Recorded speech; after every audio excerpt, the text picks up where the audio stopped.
Hello అండి. ఈరోజు కొత్తగా ఒక రెసిపీ చేసుకోబోతున్నాం. ఏంటి అని అనుకుంటున్నారా? వాము ఆకు పకోడీలు.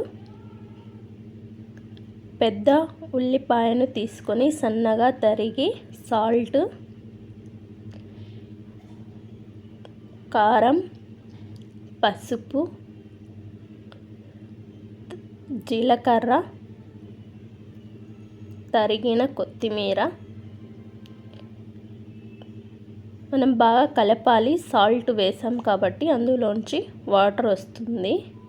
మనం ముందే వాటర్ని యాడ్ చేసి కలిపితే పల్చగా అవుతుంది.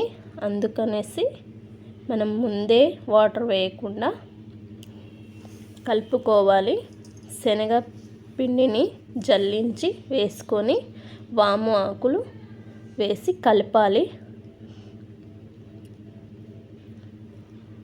ఆయిల్ వేసి హీట్ అయిందో లేదో అని ముందుగా చెక్ చేసుకోవాలి. లో టు మీడియం ఫ్లేమ్లో పెట్టి మనం వేయించుకోవాలి. చూసారా, అలా పల్చగా వేసుకోవాలి. పల్చగా వేసుకుంటే క్రిస్పీగా ఉంటాయి. అలాగే ఉంటలుగా వేస్తే అవి లోపల ఉడకవు, మెత్తగా ఉంటాయి.